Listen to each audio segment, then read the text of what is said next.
heard that you have a vault of hundreds of unreleased songs. Are you ever going to release them and let us hear? One day someone will release them. I don't know that I'll get to release them. Let's Go Crazy was about God and Satan. Change those words up. The elevator was Satan in that song. One time when I was with him privately, he said, "You know what the elevator is, right?" No. I said, "No, what's the elevator?" He said, "Well, the elevator is the devil." The iconic artist was found dead in an elevator on Thursday. Prior to his untimely death, Prince allegedly dropped a disturbing truth that would shake the music industry to its core. I heard that you have a vault of hundreds of unreleased songs. Are you ever going to release them and let us hear? One day someone will release them. I don't know that I'll get to release them. But Prince wasn't alone. Phyllis Hyman, another artist who met an untimely end, had warned everyone about the dark forces in the music industry. Davis taught me to never be afraid because I was so terrorized by him. He sure taught me that if you try to terrorize me again, well, we can't say that on public radio, what I may do to someone. But what did Prince discover? What really happened in his final hours? And more importantly, why are we just now hearing about it?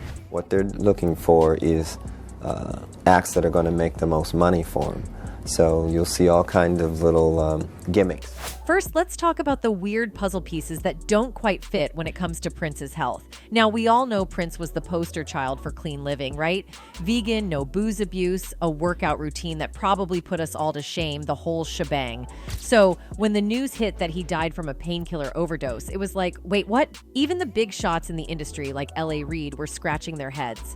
In a chat on CBS, Louisiana Reid spills the beans that he believed Prince was all good in the health department. The guy was health conscious to the max, vegan lifestyle, no alcohol binges, and definitely not known for popping pills. But here's where it gets really odd. The interviewer asks Reid about Prince's health problems, and Reid's like, I don't know. He spills the tea on how Prince's commitment to staying healthy actually freaked him out. Like, if you're doing everything right, eating green, pumping iron, the whole deal, and still kick the bucket early, what's the deal? What I know is that he was really health conscious. He was a vegan. He didn't abuse alcohol. I didn't know of him abusing drugs.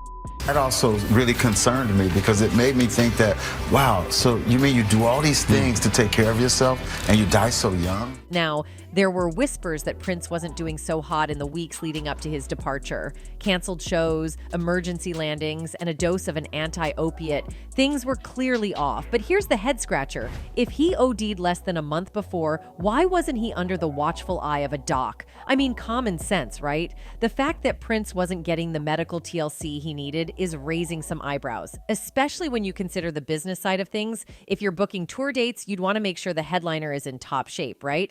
No unexpected cancellations, especially at the big venues. It's like we're missing a crucial piece of the puzzle here, and the mystery of Prince's health just keeps getting weirder. Also, this Prince mystery, seriously, it's like a plot straight out of a thriller movie. So here's the thing. Prince was found in the same elevator he once called the devil. Yeah, you heard that right. Reid spilled the spooky details on CBS, and it's enough to give you chills. You see, the circumstances surrounding Prince's death inside an elevator were particularly eerie, according to Reid, especially given Prince's known apprehensions about elevators. As depicted in the following video from E.T., Prince's friend, Reid, discussed the unsettling discovery of Prince's lifeless body in an elevator. Time when I was with him privately, he said, "You know what the elevator is, right?" No. I said, "No, what's the elevator?" He said, "Well, the elevator is the devil." According to E.T., Reid shared Prince's aversion to elevators.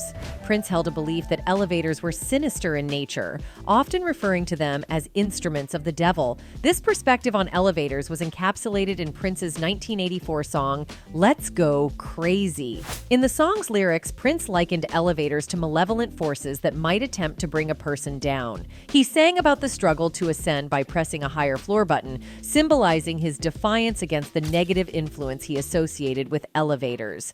Reid recounted a conversation he had with Prince regarding the artist's feelings about elevators. This discussion left Reid feeling uncomfortable as it delved into the topic of the devil, something he was uneasy discussing. The news of Prince's lifeless discovery in an elevator on the first floor of Paisley Park, Prince's residence and studio, deeply perturbed Reid, given the context of their previous conversation. One time when I was with him privately, he said, "You know what the elevator is, right?" I said, "No, what's the elevator?" He said, "Well, the elevator is the devil." It scared me. I don't like to talk like that, but he said that. So for me, it was like really haunting when I read that he was found in an elevator. But the oddities don't end there. People are really confused about why Prince was alone at Paisley Park. Sure, he was incredibly private, but seriously? No servants, no security, no assistants, nothing? It's looking pretty suspicious. I mean, you'd think someone would be around, especially given his status. And then it gets even weirder. There were rumors and predictions that Prince was heading towards some sort of destiny. His last Instagram post, right before his unexpected death, had people talking. It was a picture of him with the caption, "Just when you thought you were safe." Now, Prince was known for being cryptic, but this post had folks thinking he knew something was coming. Plus, it turns out he might have predicted his own death not once, but twice. At a party at Paisley Park just days before he died, Prince reportedly told everyone, "Wait a few days before you waste any prayers."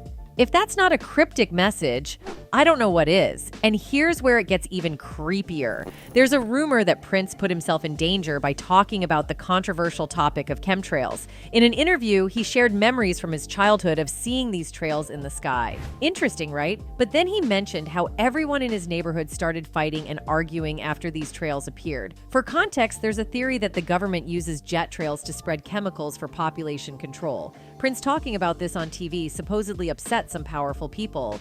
You know, when I was a kid, I used to see these trails in the sky all the time, and so that's cool. A jet just went over. And then you started to see a whole bunch of them. And if that's not strange enough, here's something even spookier.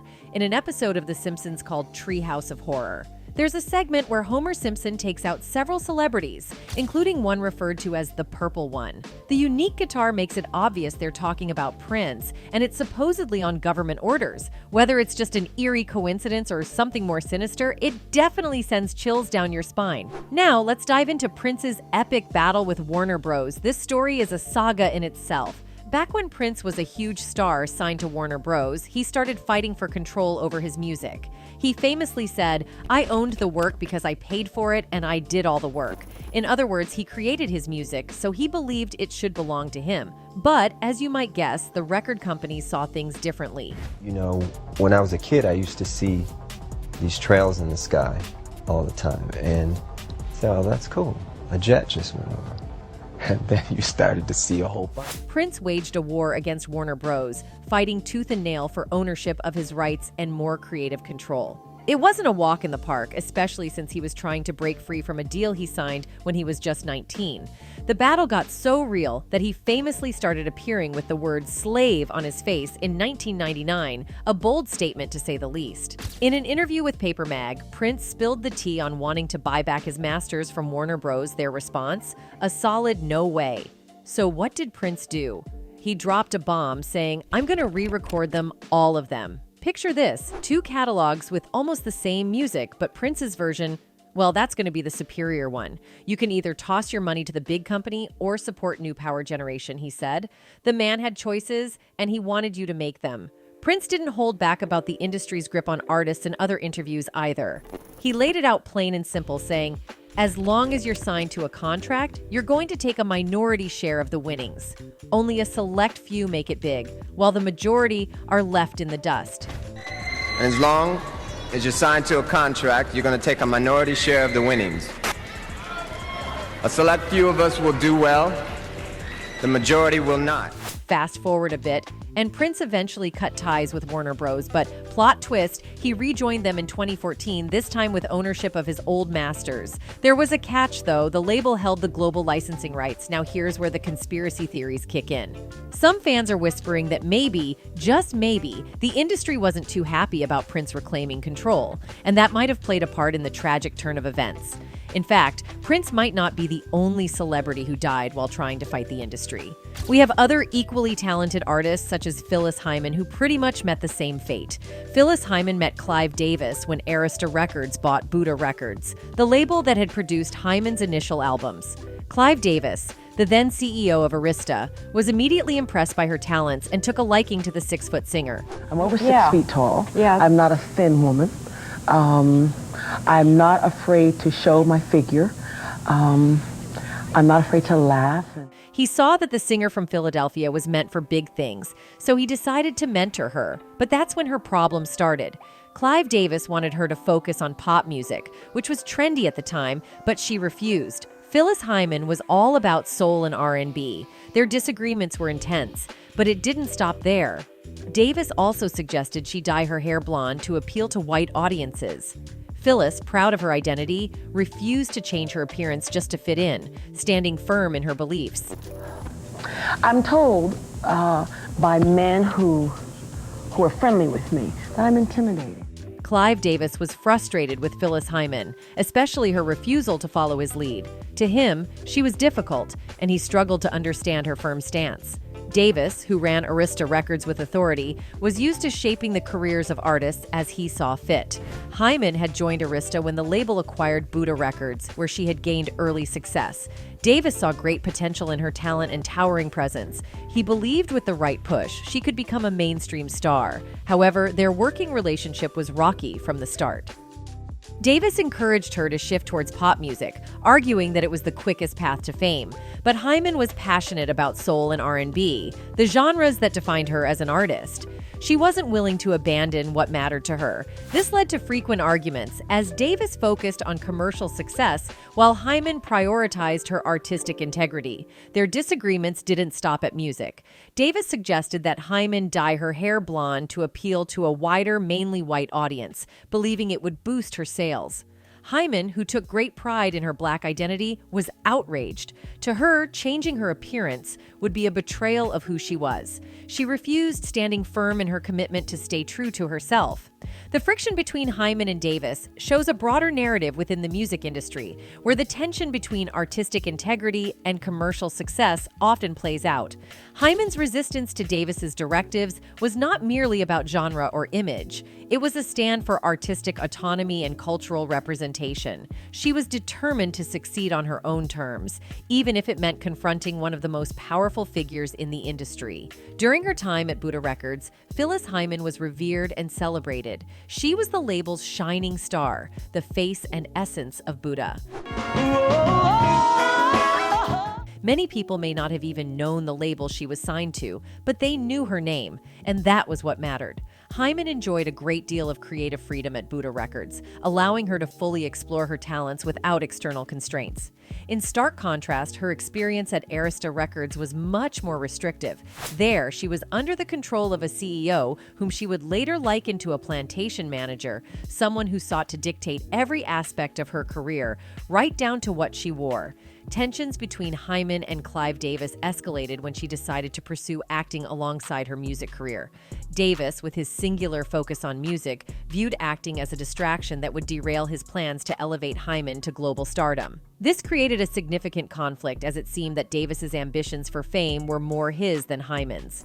Hyman, on the other hand, appeared content with simply performing and connecting with her audience, whether through her albums or live performances. It seemed as though Davis was imposing his dreams onto Hyman, who was a determined and assertive individual. She knew her desires and wasn't one to be easily swayed. Hyman had a clear vision for herself, akin to a guided missile locking onto its target. She was intent on pursuing acting and wasn't willing to let anyone, not even Davis, deter her from this path. Her defiance and determination likely frustrated Davis, who held considerable influence at Arista Records. If Clive Davis, if his plan was to destroy my career, it didn't work. Hyman's resolve and independence marked her as a nonconformist within the label. She was not easily controlled, which may have been seen as problematic in an industry where executives often preferred compliant artists. Yet her willingness to follow her own path underscored her authenticity and strength of character. She remained true to herself, pursuing her passions despite the external pressures to conform. He was used to artists doing his bidding and kowtowing to his every demand. His word was law, and anyone who disobeyed felt his wrath. So did Phyllis Hyman. Clive's disdain for Phyllis grew so strong that he refused to promote her music. He paid little attention to her and rather concentrated on the other artists on the label, such as Aretha Franklin and the fledgling Whitney Houston. The lack of promotion had affected her psyche, and she began to spiral into depression. To avoid descending further into the abyss, the talented songstress took to recording movie soundtracks. appearing in commercials, and appearing on other artists' songs. 200 million people, no two are quite the same. Each doing things their own way, each plays a different game. During that difficult period, she worked with notable musicians such as Charles Mangione, The Whispers, and The Four Tops. The highlight of that period was when she recorded the soundtrack for the 1983 James Bond movie, Never Say Never. However, the song wasn't used because someone had filed copyright claims, so the producers settled for a different soundtrack. Back at Arista, things hadn't improved as the impasse between her and Clive Davis was still in force. Neither wanted to give in and let go, so the standoff continued. This hurt Hyman badly, and she described Clive Davis in the most unpleasant of words during an interview. Davis taught me to never be afraid because I was so terrorized by him. He sure taught me that if you try to terrorize me again, well, we can't say that on public radio, what I may do to someone. In any case, Kanye West has also been exposing the industry for its shady ways. West, much like Prince before him, has been very vocal about his frustration with the way the music industry works, particularly when it comes to who owns the rights to an artist's music. For years, Kanye has been pushing for artists to take back control of their own creations. In 2020, he took to Twitter to vent his frustrations and share his experience, and what he revealed struck a chord with many people. Kanye posted pages from his contract with Universal Music Group, UMG, and didn't hold back on his feelings. He bluntly called the situation a form of slavery. No fancy language, no sugarcoating. It was Kanye being Kanye, straight to the point. What he was getting at is that when artists sign these contracts, they're often giving up their rights to their own music. Sure, they get fame, money, and the chance to tour, but they lose control over something that should belong to them, their art. Kanye explained that when you sign a music contract, you're essentially saying goodbye to your rights. You no longer own the masters to your songs, which means you have no say in how, when, or where your music is played. Instead, the record label calls the shots. As an artist, you might get some of the benefits like being able to go on tour, sell merchandise, and live the life of a celebrity. But at the end of the day, you don't really own your music. It's like having a baby and then letting someone else decide everything about its future. That doesn't feel right, and Kanye made sure to let everyone know how messed up this system is. Control Jay-Z and Beyonce, Not you, man. but they can't control me. You see, it ain't no name I won't name. It's up. In one of his tweets, Kanye pointed out that artists have become too comfortable with this unfair setup. He said that the music industry throws them a few bones, like money from tours, some flashy jewelry, expensive drinks, and a little bit of fame to keep them happy. They even pump up their egos with fake numbers to make them feel important. But here's the catch. Despite all that, these artists don't own the masters to their own music. They're left with the fame, but without the most important thing, the rights to their creations. This isn't a new problem. It's something that's been going on for years, and Kanye is just the latest in a long line of artists to speak out. The music industry has always been a place where artists have had to fight for their rights. The industry may offer a taste of the good life, but when it comes to real ownership and control, it's a whole different story. Interestingly, Clive Davis recently shared that Prince had spoken to him about some questionable deals offered by music labels. During their discussions, Prince's disdain for cover versions of his songs was a frequent topic. This conversation resurfaced when they discussed Mariah Carey's recording of The Beautiful Ones, which Prince apparently didn't approve of. Carey recorded it without his permission, which is legally permissible under the compulsory license provision that allows anyone to record a song without needing a waiver. However, Prince had a different reaction to other covers of his songs, like I Feel For You, Manic Monday, and Nothing Compares to You. These were all covers he supported and benefited from financially. But with Mariah's cover, that wasn't the case. Clive Davis wrote, "Let me confirm that Prince absolutely despised the compulsory license statutory provision. When Arista distributed Prince's album Rave Into the Joy Fantastic, the only album we worked on together, this was his favorite topic. Every time we spoke, whether it was a phone call, a concert, or a dinner, the issue of the unfair and inequitable compulsory license came up, and we had intense discussions about it. This was always at Prince's insistence. I didn't agree with him at all, and we would go back and forth on the issue. He even wanted me to go to Washington, D.C., with him to meet with Congress and plead his case. I refused because I disagreed with his stance. Then one day, Prince called me to say that he kept bringing up the subject because he found our dialogue fascinating and wanted us to record our conversations and release them on a CD. I told him the CD would flop because I didn't think anyone was interested in the topic except him. Maybe I was right, or maybe I was wrong, but I sure wish today I had tapes of those conversations. I would cherish them with much nostalgia and great affection. In any case, from the very beginning, it was clear that Prince was unlike anyone else in the music industry. He defied norms, challenged the status quo, and stayed true to his unique vision, even when the industry pushed back. His battles with record labels, his fierce independence, and his fight for creative control were all signs that Prince never truly fit into the mold that the industry tried to force him into. But as much as we knew about Prince's struggles, no one could have predicted how tragically it would all end. The questions that Cat Williams raises aren't just about how Prince died. They're about the forces that may have been at play in his life. Forces that perhaps wanted to silence a voice that was too powerful, too free, and too revolutionary for the industry's liking. Anyway, that's it for this video, folks. Bye.